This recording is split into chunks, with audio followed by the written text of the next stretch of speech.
Dear Kuya Poy, ayoko nang maging kabit.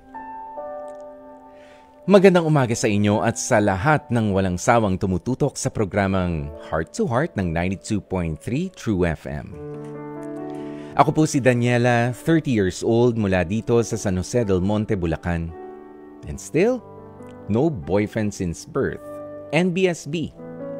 Hanggang ngayon.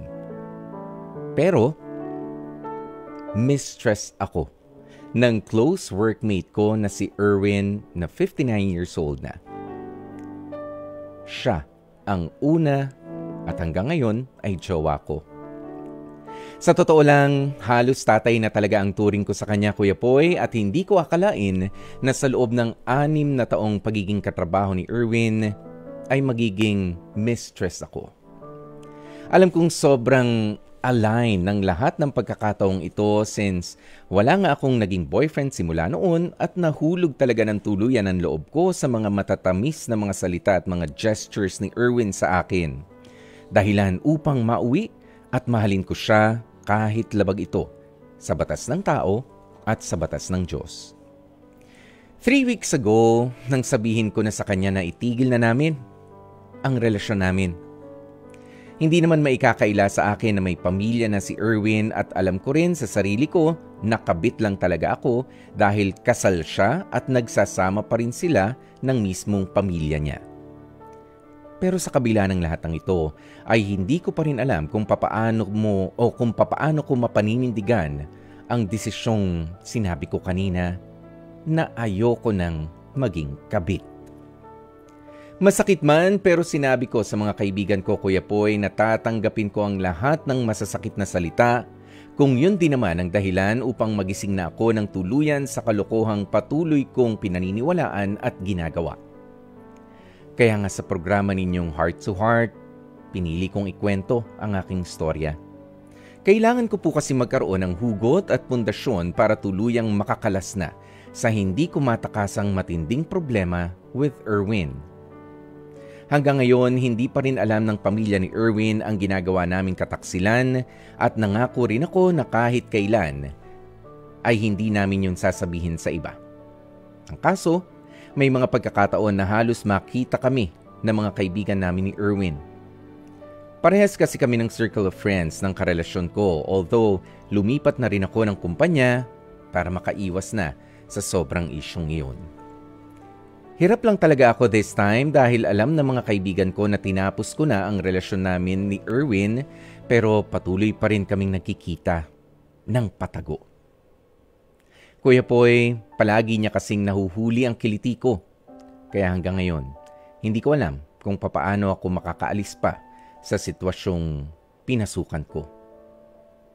Maraming salamat po sa pagkakataong mapili ninyo ito bilang tampok na kwento. Umaasa ako na sana ay mabigyan ninyo ng tsansang buksan at maliwanagan ang aking isipan oras na mabasa ninyo ang storya kong ito. Lubos na umaasa at naghahanap ng kasagutan, Daniela. Dear Kuya Poy, Napakinggan natin mga kapatid ang kwentong ibinahagi sa atin ni Daniela at ang sabi niya, ayoko nang maging kabit. Daniela, alam mo, sa pag-ibig at sa kung saan paman at sa ano paman, ang mali ay mananatiling mali. Lalo na kung sa parehong batas ng Diyos at batas ng tao ay alam mo talaga na ito ay mali.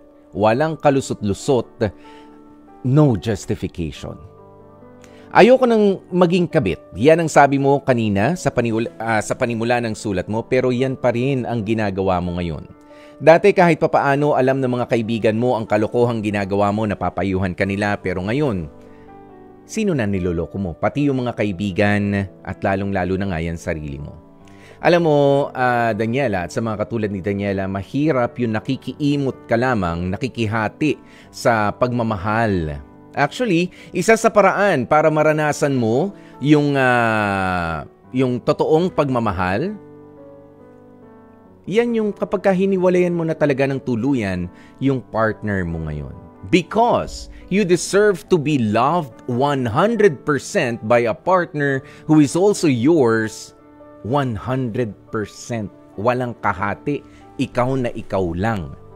Alam mo, Daniela, masarap yung magmahal, maglambingan, lumabas in public, mag-post sa social media accounts na hindi mo iniisip kung may makakakita bang legal wife, may makakakita bang legal husband ng jowa mo. Yung ganon. But all in all, masarap magmahal ng walang inaapakang tao. Kaya sana mag-align din, sana ay sumakto rin yung mga sinasabi mo na ayoko nang maging kabit, nag-umpisa na, in words, alam mo na eh. Sana in action, gawin mo na rin. Total, umalis ka na doon sa parehong trabaho na pinupuntahan ninyo, ikaw na mismo ang pumigil sa sarili mo para matigil na yang buong kalokohan na yan. Alam ko magiging masakit, nag-invest ka rin ng pagmamahal, ng emosyon, ng oras na kasama itong si Erwin, but you just have to go. Alam mong mali, hindi yan maitatama. Hanggang sa huling hininga mo, mali pa rin yan. Okay? Again, you deserve to be loved 100% by a partner who is also 100% yours. Maraming salamat, Daniela, sa iyong ipinadalang sulat na ito para sa ating Dear Kuya Poy,